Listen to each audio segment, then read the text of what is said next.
우리 다 같이 일어나셔서 출애굽기 강해 12장 11절 말씀을 함께 보시겠습니다. 우리 한 절만 보십시다. 12장 11절 말씀. 더우면은 에어컨을 조금 더 올리셔도 됩니다. 시작. 너희는 그것을 이렇게 먹을지니 허리에 띠를 띠고 발에 실을 신고 손에 지팡이를 잡고 급히 먹으라. 이것이 여호와의 유월절이니라. 아멘. 자리에 앉겠습니다. 하나님, 이제 말씀을 듣겠습니다. 말씀하여 주옵소서. 이 말씀을 통해 우리의 삶께 도전이 되게 하시고 이 말씀이 우리의 지표가 되게 하시고 이 말씀 따라 사는 성도들이 다 되도록 성령 하나님 이끌어 주옵소서.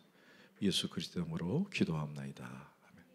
오늘은 주일 예배지만 교회력은 없습니다. 교회력은 없지만 오늘은 우리 한국 전통에 따라 오늘은 부부주일입니다. 제가 올 첫째 주일날 가정의 달을 맞이해서 화목한 가정, 행복한 가정은 어떻게 해야 되는가라고 하는 주제로 말씀을 나누었는데 다시 한번 강조합니다.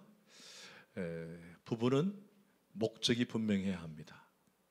목적이 분명해요. 여러분 가정에서 여러분의 목적을 분명히 하시길 바랍니다.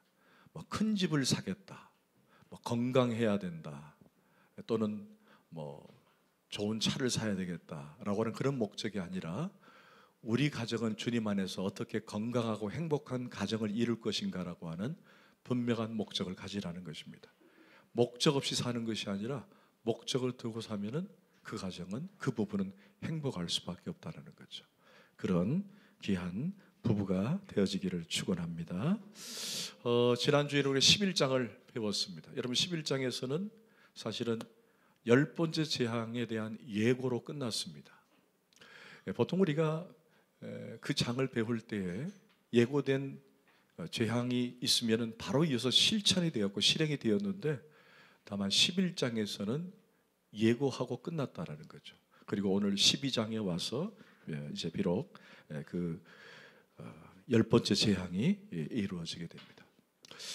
애굽과 바로가 하나님의 말씀을 거듭 이제 부인하고 거절함에 따라서 하나님은 재앙을 쭉 이어지게 되는데 사실은 하나님은 거절했기 때문에 재앙을 준비하신 것이 아니라 이미 알고 계셔서 그 10가지 재앙을 이미 준비해 놓으신 것이다 라고 여러분 기억하시면 됩니다.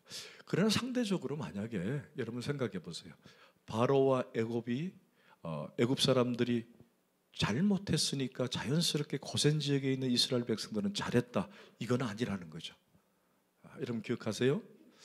A가 잘못했으니까 B가 잘했다, 이건 아니라는 겁니다. 고센 지역 히브리 민족도 문제는 심각했어요. 어떤 문제가 있었습니까? 그들은 430년 동안에 애국파돼 있었어요. 여러분 우리가 36년 동안 일제 치하에 있을 때 일제 잔재가 지금도 많이 배겼다 그랬잖아요. 그럼 430년 동안에 애국 생활을 했다면 어떻겠어요? 그 잔재가 많이 남아있죠. 그들이 새롭게 변화한다는 건 상당히 어렵습니다. 하나님의 구원은 그래서 땜빵이 아니라는 거죠. 하나님의 구원은 완전히 새롭게 하는 능력이 있는 겁니다.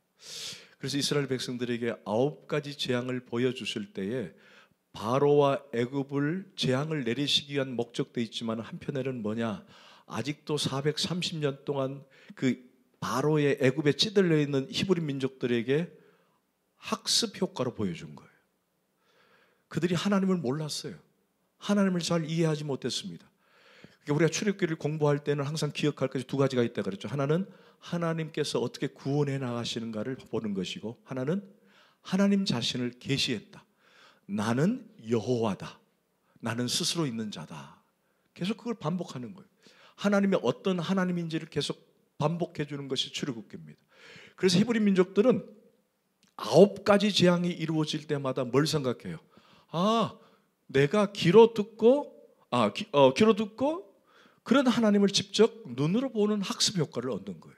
하나님은 어떤 하나님인지.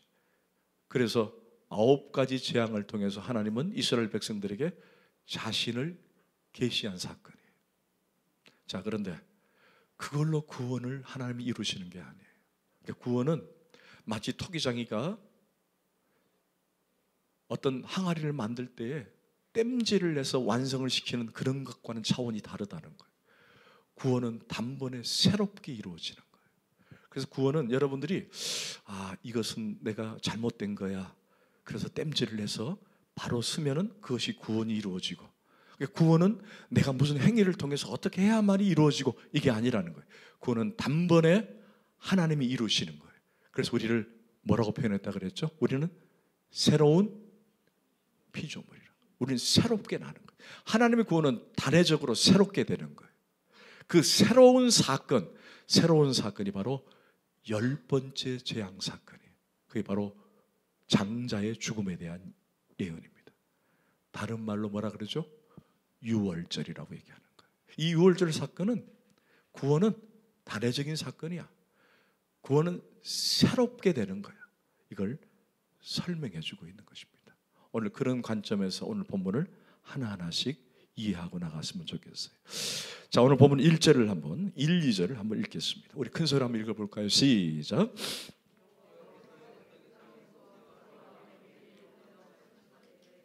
이달을 너에게 달의 시작 곧 해의 첫 달.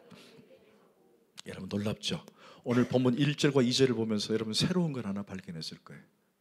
여러분 뭐가 달라진 것 같아요? 새로운 역사, 여러분이 잘 아는 달력이 새로 주어졌다는 거예요. 달력이. 여러분 그동안 이스라엘 백성들은 어느 력의 지배를 받았느냐? 애굽력의 지배를 받았어요. 애굽력에. 근데 하나님은 오늘 히브리력을 새롭게 주시는 거예요. 자, 오늘이 2023년 5월 21일이에요. 5월 21일. 5월 21일인데 하나님은 오늘을 새롭게 첫 달 1월 21일로 바꾸신 거예요. 성경에서 교회력 또는 히브리력이 언제 바뀌었느냐 하면 여긴 거예요. 여긴 거예요. 이해가 되시죠, 이제는? 그래서 하나님께서 교회력을 바꾸시고 또는 히브리력을 바꾸신 사건이 오늘 본문 1장 12장 1절과 2절에 있는 사건입니다. 예를 들면 그거예요. 하나님은 이들에게 새로운 출발을 원하셨다라는 겁니다. 과거에 애굽력에 찌들려 있던 사람들을 히브리력이라고 하는 새로운 삶으로 전환을 시킨 거예요. 예를 들면 이겁니다. 우리가 예수를 믿기 전과 믿고 난 후가 다릅니다. 아멘. 여러분 개인적으로 예수를 믿기 전과 믿고 난 후의 차이를 아시겠습니까? 아마 여러분 시점이 있었을 거예요. 제가 어떤 분과 대화를 하니까 이런 얘기를 하시더라고요. 목사님, 저는 오늘 2023년 5월 21일에 살고 있지만은 저는 5년 5월 21일에 살고 있습니다. 그러더라고요. 그래서 제가 그게 5년 5월 21일이 뭡니까? 그랬더니만 제가 예수 믿은 지 5년 5월 21일 됐다는 겁니다. 그런 차이예요. 우리가 예수를 믿기 전과 믿고 난 후에 차이가 있다라는 것입니다. 여러분, 이 지금 하나님께서는 그들에게 새로운 공동체를 바꾸시면서 새로운 역을 줬다는 말은 하나님은 새로운 역사를 쓰시겠다는 거예요. 새로운 역사를. 그런데 여러분 1절을 다시 한번 보세요. 여기 위치가 어디입니까? 여호와께서 애굽 땅에서. 그러니까 지금 하나님께서 히브리 민족들에게 광야에서 새로운 역을 준 것도 아니에요. 가나안 땅에서 새로운 달력을 준 것도 아니에요. 지금 그들이 머물고 있는 애굽 땅에서 새로운 달력을 허락하셨다는 거예요. 놀랍지 않아요? 그러니까 비록 우리가 이 땅에 살고 있지만은 우리는 하나님 역에 살고 있다는 것입니다. 하나님 역에. 여러분, 애굽역이라고 하는 삶을 살았던 히브리 민족들의 애환을 아시겠어요? 생각해 보세요. 히브리 민족들이 애굽 땅에 살고 있습니다. 그들은 애굽 달력을 사용하고 있어요. 여러분, 애굽의 삶이 물리적으로 어떠했을 것 같아요? 애굽의 삶이 어땠을까? 저는 곰곰이 생각해 봤어요. 출애굽기를 쭉 묵상하면서 느껴지는 게 뭐냐? 그들은 아마 소망이 없이 살았을 것 같아요. 늘 노예로 고된 노동을 해야만 했고, 아마 잘못하면 채찍이 날라왔을 것이고 잘못하면 감옥에 갇혔을 거예요. 히브리 민족이라는 이유로. 그러니까 그들은 한마디로 소망이 없었어요. 소망 없이 사는 거예요. 언제 죽을지 모르고 고통 가운데 있었다는 얘기입니다. 이것은 그들이 갖고 있는 애굽력에 대한 의미를 가져다 주는 거예요. 이게 우리가 지금까지 세상력으로 살았던 우리의 삶이 그랬다는 것입니다. 여러분, 애굽력에는 소망이 없어요. 희망이 없습니다. 비전이 없습니다. 그러나 하나님은 새로운 비전을 허락하셨어요. 새로운 하나님의 력을 주셨다는 거예요. 그래서 우리는 새로운 삶을 사는 새로운 력을 가진 우리에게 소망이 생긴 거예요. 천국의 소망을 두는 거예요. 아멘. 히브리 민족은 애굽의 삶을 살면서 언제 죽을지 몰라요. 그들은 언제 자유인이 되는지를 모릅니다. 그럼 고된 노동을 하는 거예요. 고통을 당하는 겁니다. 그러나 하나님께서 새로운 역을 허락하셔서 새로운 희망과 소망을 안겨주셨어요. 우리가 예수 믿기 전과 예수 믿고 난 후에 삶이 달라진 게 뭐예요? 새로운 소망이 생긴 거예요. 새로운 비전이 생긴 거예요. 여러분, 우리가 모두 다 이 땅의 삶이 다인 줄 알았어요. 이 땅의 삶이 다인 줄 알았어요. 죽으면 끝이라고 생각했다는 것입니다. 그런데 예수를 믿고 나니까 저 천국의 소망을 두는 거예요. 우리가 비전이 생겼잖아요. 하늘 날아가는 비전이 생겼잖아요. 꿈이 생겼잖아요. 아멘? 그게 하나님 주신 역이에요.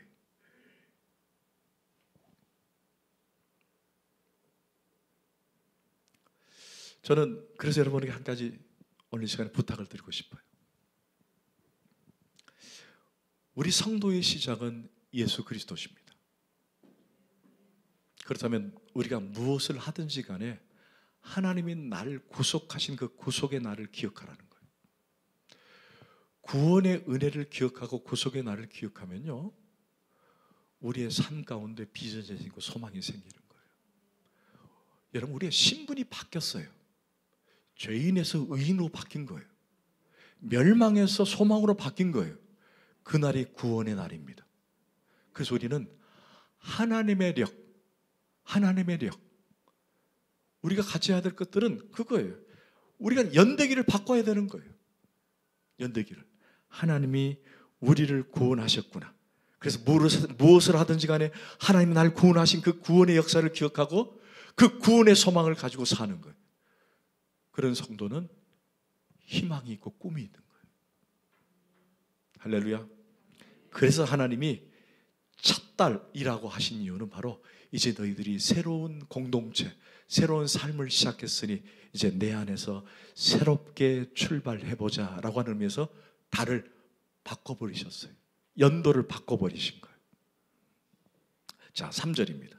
시작. 너희는 이스라엘 온 회중에게 말하여 이르라. 이달 열흘에 너희 각자 어린 양을 취할지니 각 가족대로 식구를 위하여 어린 양을 취하라. 여러분, 사실은 여기 3절의 중심 주제는 여러분 뭘로 보이세요?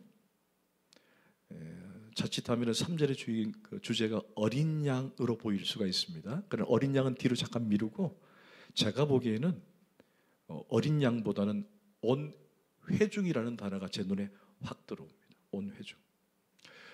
사실 성경에서 온 회중이라는 단어가 처음 등장합니다. 기억하세요. 온 회중이라는 단어가 처음 등장합니다.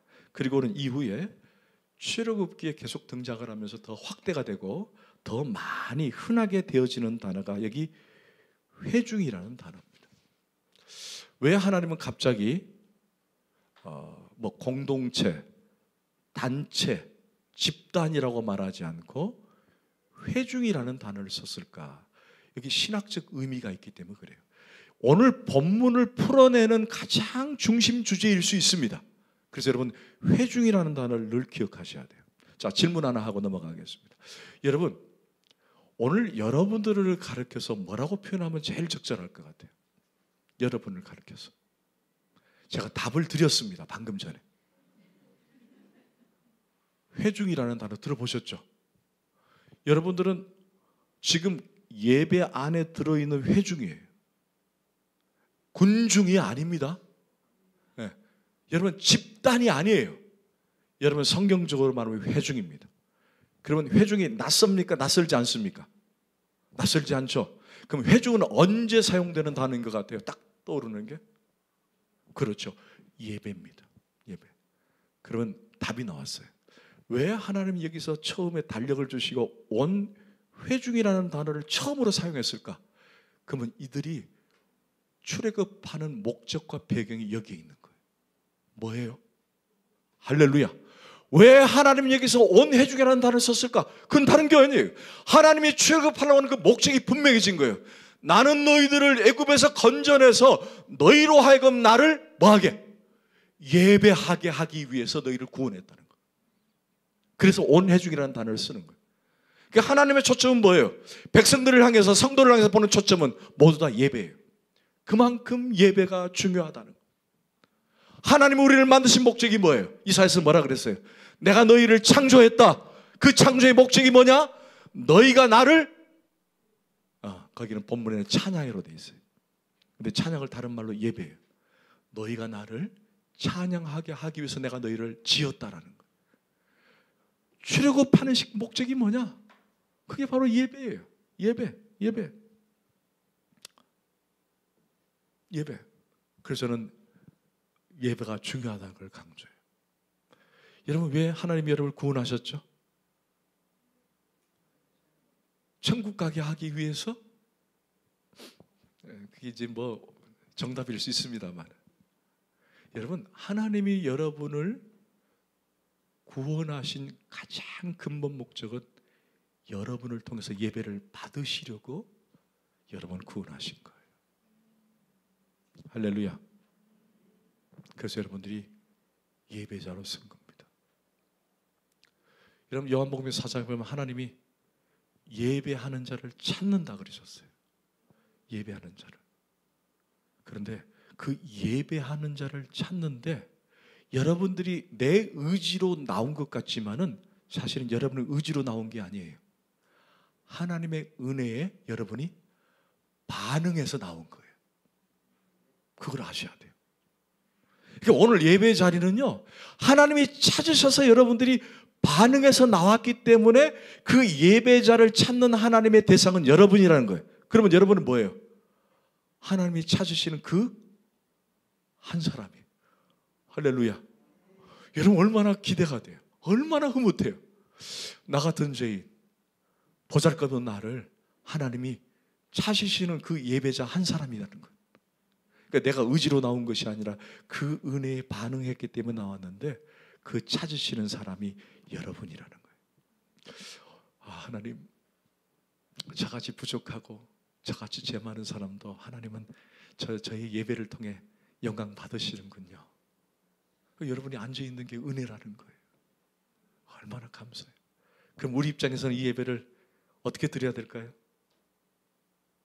제가 늘 말씀드리죠. 목숨 걸듯이 드리셔야 돼요. 왜? 하나님은 우리를 통해서 예배를 받으시길 원하시기 때문에. 그 하나님께 우리가 예배를 드릴 때 대충 드리는 게 아니에요. 그러려면 지각하지 말고, 할렐루야, 그럼 예배를 준비해서 오시는 거예요. 아멘. 예배를 목숨처럼 드리기를 원합니다. 여러분, 우리가 하나님을 향해서 예배하는 것 얼마나 중요한지 몰라요. 근데 한 가지 제가 여러분 도전을 합니다. 예배라는 말은 우리가 형식적으로 드리는 이 예배만 예배가 아니에요. 이 예배를 형식적으로 드리면 그 다음에 확대해서 어디로 나가야 됩니까? 우리의 삶으로 드러나야 되는 거예요. 그것까지가 예배가 되는 거예요. 여러분이 직장에서 손님을 맞이할 때 그리스도의 심정으로, 그리스도의 마음으로 그를 높이는 것도 예배가 되는 거예요. 꼭 하나님을 찬양하고 기도하고 말씀을 드려야 이것이 예배다. 아닙니다. 여러분의 삶 속에서 여러분들이 하나님을 드러나는 행위가 있으면 그게 다 예배가 되는 거예요. 불쌍한 사람을 섬기고 이웃을 섬기고 사랑하고 말 한마디로 격려하고 위로하는 것도 예배가 되는 거예요. 모두가 예배예요. 예배. 그렇게 되어지기를 축원합니다. 그러기 위해서 우리를 구원하신 거예요. 구원하신 거예요. 온 회중이라는 말은 결국 하나님은 우리를 예배 공동체로 삼기 위해서 그렇게 선언하신 것입니다. 자, 그런데 이제 예배를 드리기 위해서 우리가 지켜야 할 몇 가지 원칙이 있는데 그 순서를 한번 경험해 보십시다. 자, 먼저 3절입니다. 3절 다시 한번 보십시다. 시작. 어린 양을 잡을지니 각 가족대로 그 식구를 위하여 어린 양을 취하라. 여러분, 어린 양을 잡으라 그래 되어 있습니다. 이 어린 양을 취하다는 말이 뭘까? 먼저 어린 양을 취해야 됩니다. 어린 양을 취한다는 말이 뭘까? 이거 간단해요. 어린 양을 취한다는 말은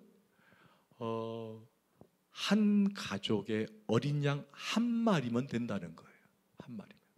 그러니까 어린 양을 취한다라고 하는 말은 각 사람이 한 마리씩 취한다는 것이 아니라 한 가정에 한 마리면 된다라는 것입니다.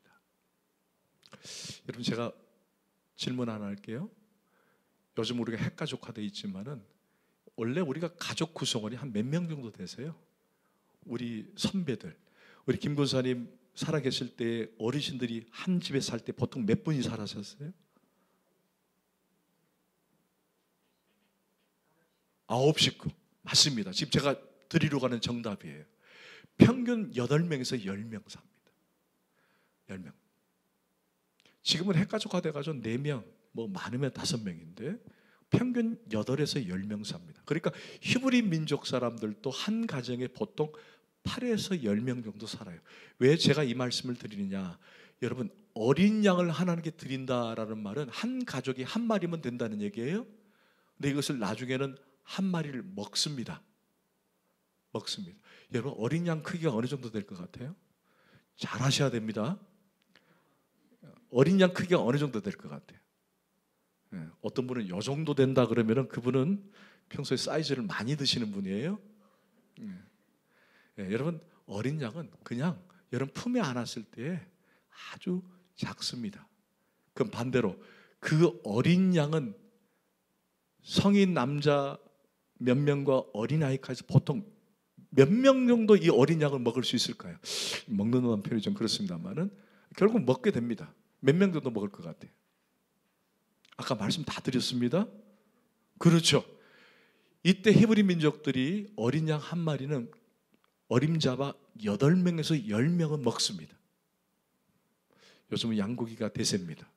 양고기를 많이 잡수시길 바랍니다. 옛날에는 누른내가 나가지고 못 먹었는데 요즘은 아주 잘 처리해가지고 맛있더라고요. 아주 배고프시죠? 오늘 곰탕인가요? 할렐루야.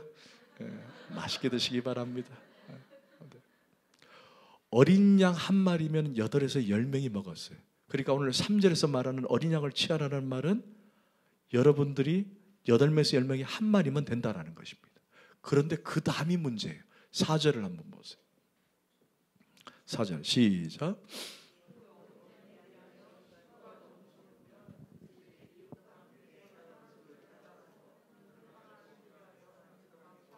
먹을 수 있는 분량에 따라서. 무슨 말인지 아시겠어요? 뭔 말인지 알 것 같은데 가면 갈수록 꼬아놔가지고 좀 어려워요. 그죠? 그거 얘기예요. 자, 꼭 8명만 10명만 있는 게 아니에요. 어떤 분은 불임이라서 아이를 못 놓는 가정도 있어요. 그죠? 어떤 분은 뭐 그때 산하 제한은 없었지만은 우리는 아이 때문에 아이고 사는 게 귀찮아서 한 명만 낳은 사람도 있어요. 이런 사람들은 가정끼리 묶여서 8명에서 10명을 묶는 거예요. 거기서 한 마리만 잡으면 된다. 그 뜻이. 여러분 이해가 되시죠? 그런 뜻입니다. 자, 5절 시작.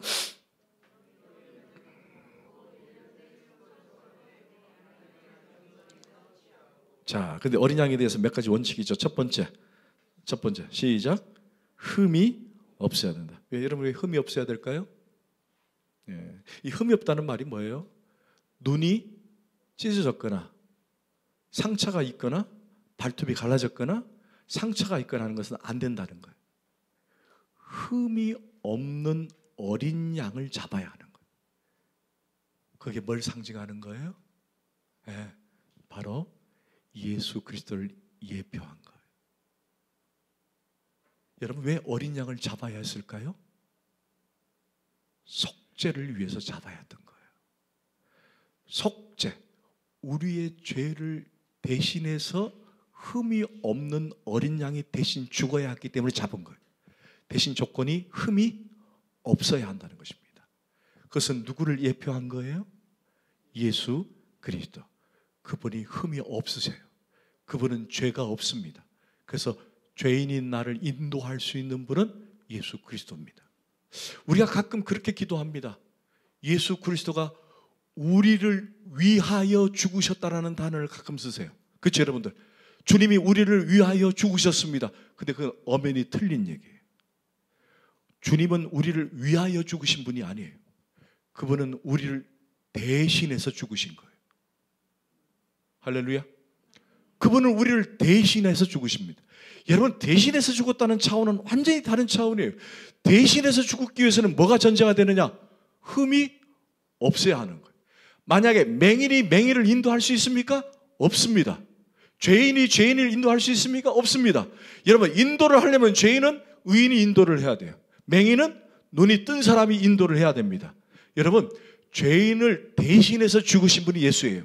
죄인을 대신해서 죽었다는 말은 그분이 흠이 있어야 됩니까? 없어야 됩니까? 없어야 됩니다. 그래서 흠이 없는 어린 양을 잡은 거예요. 즉 예수 그리스도는 흠이 없는 거예요. 죄가 없은 거예요. 그래서 그분을 우리의 구원의 능력이 있는 분이라고 표현하는 것입니다. 자, 그런데 두 번째, 뭐가 또 우리에게 또 들어오는 게 있죠? 흠이 없고, 하나는 감사해요. 우리 자매들이 그냥 넘어가줘서 너무 감사해요. 우리 자매들이 이 보면서 약간 조금 흔들릴 수 있는데, 수컷이라는 단어. 수컷. 이 성경 보다 보면 가끔 여러분들이 우리 자매들이 좀 화가 날 때가 있어요. 왜 암컷은 없고 왜 수컷이 있느냐, 이렇게 얘기할 때가 있어요. 여러분, 너무 오해하지 마세요. 히브리적 개념을 이해하면 돼요. 히브리적 개념은 수컷이라고 하면은 그냥 대표성을 얘기하는 거예요. 줄줄이 다 구원받는데 그 앞에 남자 한 명 세우는 것뿐이에요. 그러니까 여러분, 왜 하나님은 성별을 차별하시느냐, 남녀를 차별하느냐, 여러분 절대로 그렇게 오해하지 마세요. 그럴 필요 없습니다.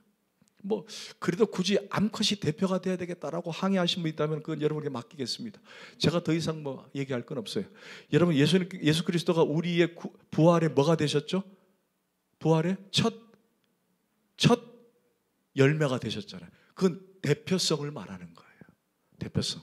히브리적 개념은 남자가 대표했다, 그 뜻이지 성별을 차별을 두려고 하는 것은 아니라는 것입니다. 아니라는 것. 자, 또 10번째 재앙의 대상자가 장자이기 때문에 수컷일 수 있다라고 하는 그런 신학적 견지도 있습니다. 그런데 여러분 아시는 것처럼 여기는 양이지만은 뒤에 가면 뭐가 되죠? 염소도 됩니다. 이 염소도 됐다는 말은 다른 말이 아니에요. 그 집에 어린 양이 없으면 대신해서 뭘로 잡으라? 염소로 잡아라. 그런데 나중에 레위기서에 가면, 여러분 민수기서 보셨죠? 신명기도 보면은 뭘로 확대가 됩니까? 소도 됩니다. 소도 됩니다. 그리고 신약에 와서는 뭐도 되죠? 비둘기도 됩니다. 비둘기도. 다만 흠이 없는 것으로 잡도록 했다라는 것입니다. 자, 그럼 좀 더 확대해 볼까요? 7절. 자, 이제 결론에 다 갑니다. 7절 시작. 그 피를, 아멘. 자, 문설주와 임방에 바르다. 제가 다운로드를 받았는데 오늘 원재영자에게 보내주질 못했어요. 정말 죄송해요. 그래서 제가 문설주와 임방을 좀 소개를 하려고 하니까 여러분 그냥 고개를 오른쪽으로 한번 돌려보세요. 저기 문이라고 생각하시고 오른쪽으로. 저 문이 하나 있죠? 저 위틀이 뭐예요? 저게 임방이에요. 임방. 그리고 좌우에 기둥이 있죠? 저 문을 보시면 됩니다. 저게 설주입니다.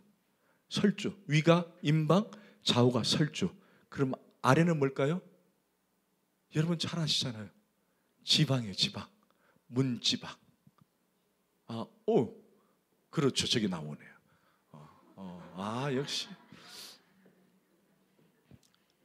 그 옆에 오른쪽에도 괜찮아요. 오른쪽. 그렇죠. 요거 괜찮을 것 같아요. 제가 이 책을 다운받았었는데 저 위가 임방, 좌우가 설주, 밑에가 지방, 문지방, 이렇게 네 가지로 구성이 되어 있어요.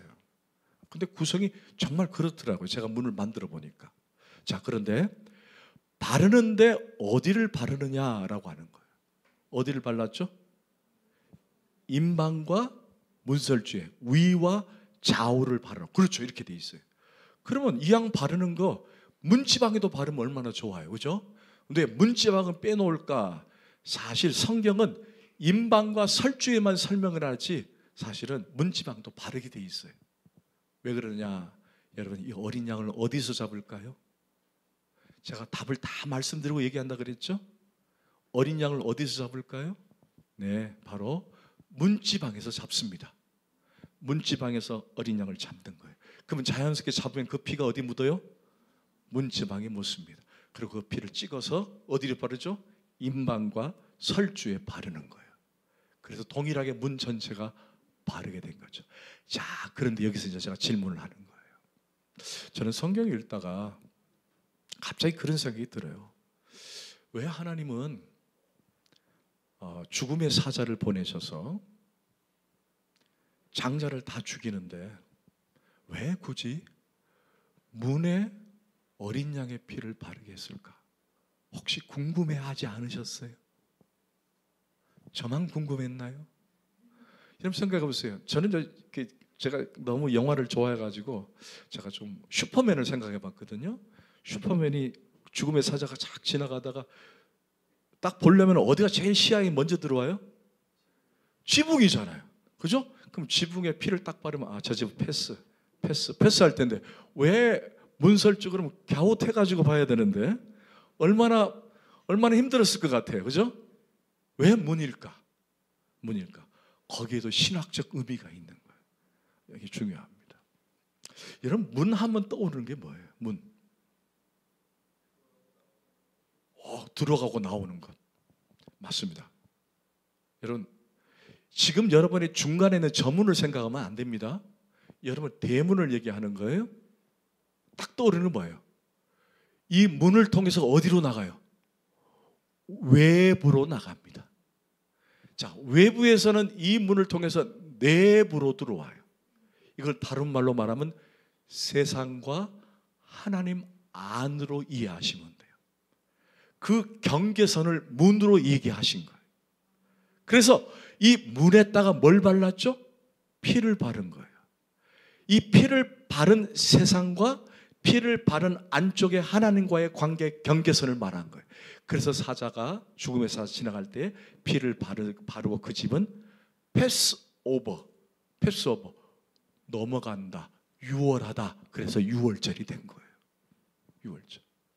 그러면 그 중심에 피가 발렸어요.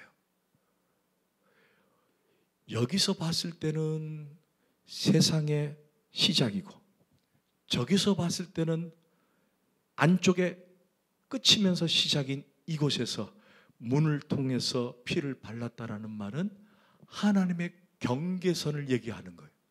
그 경계선은 곧 문을 상징적으로 보여준 거예요. 그 경계선에 뭐가 발라졌다? 어린 양의 피를 발라. 세상과 하나님과의 중간의 역할에 어떤 문을 바르셨다? 어린 양의 보혈의 피밖에 없다는 거예요. 세상과 하나님과의 그 관계의 문을 열고 닫을 수 있는 것은 뭐다? 예수 그리스도의 보혈의 피밖에 없다. 그래서 문을 상징적으로 보여준 거예요. 상징적으로. 여러분, 제가 아까 조금 전에 출애굽기를 시작하면서 기억나시죠? 오늘 이 본문을 여는 가장 큰 키가 뭐라 그랬어요? 온 회중이라. 그 회중은 뭐 할 때 쓴다 그랬죠? 예배. 그러면 예배할 때 가장 중요한 게 뭘까요? 예배할 때. 그렇죠. 바로 예수 그리스도입니다. 그걸 오늘 설명해 주고 계시는 거예요. 오늘 11장의 전반부의 전체적인 유월절의 사건은 우리를 하나님께서 예배자로 선택하시고 예배자로 택했다는 말은 내가 하나님께 나갈 수 있는 예배로 가장 나갈 수 있는 가장 큰 길은 뭐냐? 예수 그리스도밖에 없다는 거예요. 그래서 그리스도가 십자가에 죽으실 때 휘장이 위에서 아래로 찢어졌던 사건은 내가 하나님과의 막힌 담이 여시고 이제는 새로운 살 길을 허락하셨는데 그 살 길을 누가 여셨다? 예수 그리스도가 여신 거예요. 그래서 우리가 담대하게 오늘 여러분이 예배 자리에 나올 수 있게 된 거예요. 만약에 그리스도가 없다면 여러분은 지금 어떻게 해야 될까요? 구약식으로 말하면 여러분 지금 뭐 해야 돼요? 그렇죠. 저 앞에 제가 서 있으면 여러분들은 양이나 소나 비둘기를 갖고 오셔야 돼요. 그럼 저는 저 앞에서 칼로 잡아야 됩니다. 그리고는 이 두송정 전체가 무슨 피가 무슨 바다 답을 얘기해 버렸다. 무슨 물이 흘러요? 핏물이 흘러야 되는 거예요. 근데 그 모든 것을 단번에 뭘로 해결하신 거예요? 예수 그리스도로 해결해 버린 거예요. 그래서 여러분들이 이 자리에 나올 때 뭘로 나온 거예요? 예수 그리스도의 보혈의 능력으로 나온 거예요. 그래서 여러분 이제는 잡을 필요도 없어요. 태울 필요도 없어요. 얼마나 귀합니까? 그것을 가능케 한 분이 예수 그리스도시다. 그래서 우리는 그분의 힘으로 예배를 드리는 거예요. 아멘, 아멘, 아멘. 자, 여러분 8절을 한번 보십시다. 시작. 그 밤에 그 고기를 불에 구워 무교병과 쓴 나물을 올려. 자, 그럼 이제 마쳐야 될 결론이 왔으니까 오늘 간단하게 설명합시다. 그 고기를 어떻게 한다고요? 불에 구웠다. 저는 이걸 통해서 하나님은 바베큐를 참 좋아하신다 생각하십니다. 바베큐. 근데 하나님은 고기만 좋아하는 분이 아니에요. 그죠? 확실히 뭐예요? 뒤에 무교병과 쓴 나물까지 하나님은 골고루 먹으시는 분이다. 이 표현을 제가 좀 리얼하게 직설적으로 했지만 하나님은 다양하게 먹는 걸 좋아하시는 것 같아요. 자, 그렇다면 고기를 굽는 행위는 하나님은 향기를 받으시기 위해서 고기를 구우라는 얘기고, 그 다음에 무교병이라는 뭐예요? 여러분 무교병이 뭐예요? 누룩이 들어가지 않는 걸 말해요. 이스트를 들어가지 않는 거. 빵을 부풀리는 거. 근데 왜 그랬을까? 두 가지 이유예요. 무교병을 넣지 않는 이유는 지금 이들은 출애굽을 해야 됩니다. 급하게 가야 됩니다. 급하게 가서 여러분 누룩을 넣으면 어떻게 되죠? 시간이 필요해요. 그죠? 이스트를 해가지고 막 누르고 하면 빵이 막 쪄져서 막 이렇게 반죽을 하면 막 시간이 돼야 되잖아요. 근데 지금 급하기 때문에 그럴 시간이 없다는 얘기예요. 그런데 성경에서 누룩은 다른 걸로 표현을 해요. 바로 누룩은 죄를 상징을 해요. 그래서 이 누룩을 빨리 없애라는 거죠. 두 가지 의미입니다. 자, 그럼 쓴나물은 뭘까요? 쓴나물. 왜 쓴나물을 먹을까? 쓴나물을 먹게 하신 이거예요. 너희들이 애굽 생활에서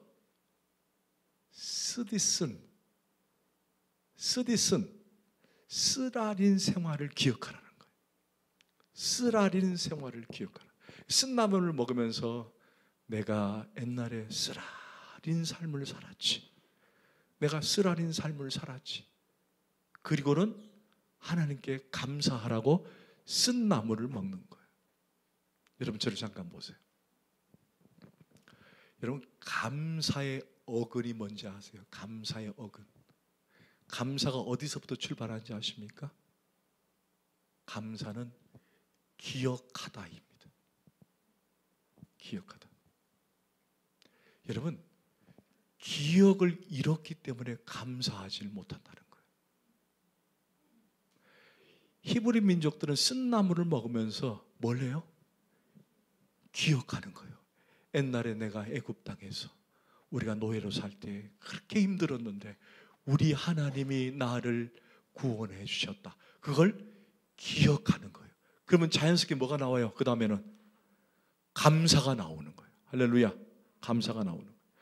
여러분 불신앙이 뭘까요? 불신앙 반대예요. 기억하지 않는 게 불신앙이에요. 기억하지 않는 게 불신앙이에요. 이스라엘 백성들이 광야에서 계속 어떻게 했어요? 불신앙적인 얘기를 했어요. 불신앙적인 얘기했어요. 그때마다 하나님이 계속적으로 반복하는 게 뭐예요? 기억하라, 기억하라, 기억하라. 이걸 다른 말로 말하면 뭐예요? 감사하라, 감사하라. 그래서 제가 여러분 한 가지 도전을 줘요. 여러분 찬송할 때 찬송 가사들을 여러분 기억하십니까? 만약에 오늘 찬송가 가사가 이렇게 나왔을 때 그 가사를 생각하면서 여러분 그 가사 하나하나에 뭘 생각하시면서 부르십니까? 저는 여러분이 한 주간의 삶을 기억하면서 부르기를 원합니다. 만약에 오늘 우리가 찬양하는 가사 중에 뭐 하나님 은혜를 기억합니다, 주 영광 향하여 나가겠습니다 하면은 도대체 내가 입은 하나님의 영광은 뭐였을까라고 기억하는 거예요. 여러분들 요즘 트로트가 대유행이에요. 트로트가. 트로트 저는 별로 좋아하지 않는데 우리 고사모님은 상당히 좋아합니다. 트로트를 되게 좋아해요. 근데 제가 트로트를 보면서 제가 이해하지 못한 게 있어요. 하나가 뭐냐, 어린아이들이 그렇게 잘 부르는 거예요. 어린아이들이 아주 멋들어지게. 근데 그 아나운서가 묻더라고요. 이 가사를 이해하니 물었어요. 가사를 이해하니, 그러니까 이해를 못한대요. 배신자도 이해를 못하겠고, 그리고 떠나버린 그녀도 이해가 안 된다는 거예요. 그냥 부르는 거예요. 노래는 잘 부르는데 그게 전달이 될까요? 안 된다는 거죠. 여러분 마찬가지예요. 우리가 찬양을 부를 때도 그 가사를 내가 왜 부르는지 기억하는 거예요. 한 주간에 하나님이 나를 어떻게 구원하셨는지. 그래서 눈물이 나는 그거예요. 여러분 눈물을 흘릴 때마다 그 찬양의 가사가 내 마음에 하나님의 은혜가 기억이 나기 때문에 막 부르게 되는 거예요. 여러분 그런 찬양의 가사가 되기를 축원합니다. 아멘. 자, 우리 끝으로 자 11절 말씀 마치겠습니다. 시작.